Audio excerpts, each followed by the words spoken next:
Lihat juga ini pemerintah sedang gencar sekali memperluas lahan gitu untuk tentunya ketahanan pangan masyarakat Indonesia. Ini dari Food Station sendiri bagaimana Anda melihat dampaknya terhadap ketahanan pangan?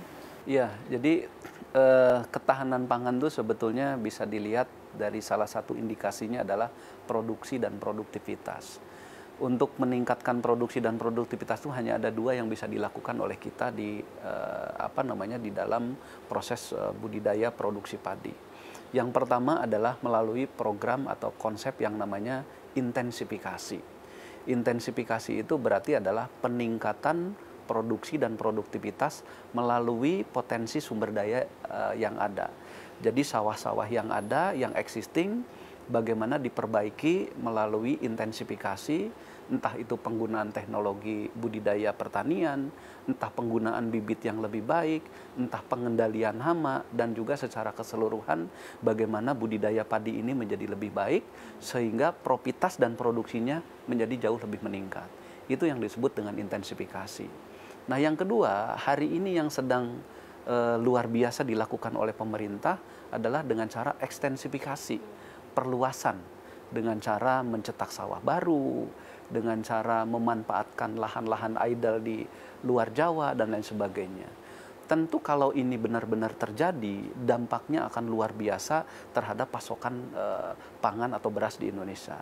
Sebagai contoh aja, Mbak, kalau misalnya target 1 juta hektar per tahun yang dicanangkan oleh pemerintah di dalam perluasan areal sawah, 1 juta kalau rata-rata per musim produktivitasnya adalah 5 ton, maka dalam satu musim itu akan ada tambahan 5 juta pasokan gabah kering panen, atau kira-kira setara dengan 2,5 juta ton beras. Itu satu musim. Kalau sawah-sawah baru ini bisa panen 2 musim, maka kira-kira ada 5 juta ton tambahan pasokan beras secara nasional. Jadi saya sangat optimis kalau percetakan areal lahan baku sawah ini berjalan sampai dengan 1 juta per tahun, dan nanti di tahun ketiga, tahun keempat bisa 3 juta, maka saya yakin harapan, cita-cita, dan tujuan dari pemerintahan baru Prabowo ini kelihatannya bisa tercapai, di mana swasembada beras khususnya ini bisa tercapai, dan pasokan jumlah beras akan luar biasa banyak. Jadi dampaknya saya kira dengan cetak sawah baru ini akan menambah jumlah pasokan dan produksi beras secara nasional. Baik, untuk bibit dari padi sendiri, apakah FS juga turut menyumbang atau mendistribusikan ya begitu untuk program pemerintah tadi? Iya, jadi terkait dengan benih, hari ini ada beberapa lembaga dan bahkan mungkin BUMN yang terlibat dalam penyediaan dan produksi benih. Salah satunya benih itu disiapkan oleh salah satu anak perusahaan dari ID Food BUMN, namanya adalah PT Sanghyang Sri. Jadi PT Sanghyang Sri punya area lahan sawah yang siap untuk berkontribusi terhadap benih-benih yang berkualitas secara nasional. Nah, FS sendiri hari ini kita tidak masuk di dalam sarana produksi pertanian, khususnya di benih kita tidak. Jadi hari ini kita memposisikan bahwa hari ini petani butuh jaminan pasar. FS hadir di situ sebagai jaminan pasar manakala nanti produksinya berlimpah. Baik, nah terkait dengan hal ini bagaimana FS menjaga produktivitas petani yang bermitra? Ya, kami salah satu program yang kami lakukan adalah kami melakukan program corporate farming, atau bahasa sederhananya adalah on farming. Jadi di dalam program itu kami melakukan pembinaan, pendampingan, pembiayaan bahkan terhadap proses budidaya.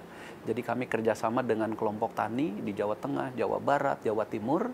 Kami melakukan on farm dengan membina, membimbing, sehingga salah satu output akhirnya adalah profitas meningkat, produktivitas meningkat.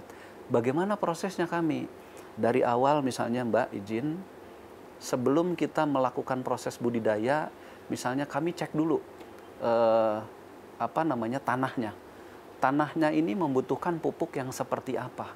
Apakah N-nya, apakah P-nya, ataukah K-nya? Jadi kami melakukan soil test, dari situ kemudian kami kerjasama dengan Pupuk Indonesia atau produsen pupuk lainnya untuk mengcustom membuat pupuk yang sesuai dengan kebutuhan tanah. Nah, setelah itu olah lahannya juga kami dampingi sampai kepada proses budidaya, sampai kepada proses pengendalian hama penyakit, sehingga dengan plus termasuk satu lagi izin Mbak, dengan penggunaan teknologi, mekanisasi, dan juga sedikit kita tambahan dengan smart farming. Kita menggunakan drone dan lain sebagainya. Nah, sehingga dengan proses itu kami bisa memberikan kontribusi kepada pemerintah. Ini loh FS hadir dengan on-pump-nya, dengan cara seperti manajemen budidaya seperti itu, kami memberikan kontribusi terhadap peningkatan produktivitas budidaya pertanian. Baik, jadi meningkatkan produktivitas petani tadi memang dengan smart farming dan juga pantauan khusus tadi, dan juga kerjasama dari FS kepada para petani yang bermitra. Kemudian kita juga tahu nih Pak, bahwa pada Januari 2025 mendatang pemerintah akan menjalankan program makan bergizi gratis. Sejauh mana keterlibatan FS terhadap program ini?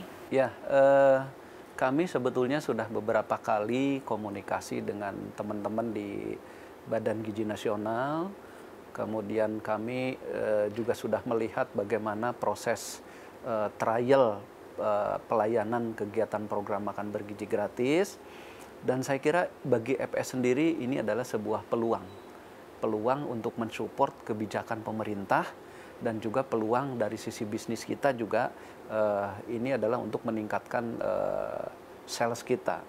Jadi yang kami lakukan adalah tentu kami akan mendukung dengan cara mendukung, menyiapkan bahan-bahan baku yang disiapkan di dalam program ini. Kami akan menawarkan, dan sebetulnya sudah kami sampaikan Mbak, kami menawarkan beras untuk nasinya tentu nanti, kemudian minyak gorengnya, kemudian ada gula pasirnya, dan ada telurnya. Nah, jadi minimal 4 komoditi ini yang kami tawarkan, kami support kepada program makan bergizi gratis. Mudah-mudahan dengan kami menyiapkan itu, kontribusi kami terhadap program nasional juga bisa berjalan. Karena kami punya 4 komoditi tadi.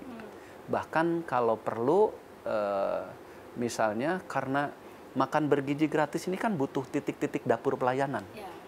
Nah, setahu saya program ini membutuhkan itu, dan kalau memang dibutuhkan, kemudian nanti kami melakukan studi internal, kalau kita bisa support, kita siapkan tempat untuk program dapur masaknya, kita bisa siapkan. Cuman untuk ini tentu kita harus kaji dulu secara internal mengenai lokasinya yang aman, jauh dari terkontaminasi bahan-bahan yang berbahaya, harus sehat dan lain sebagainya.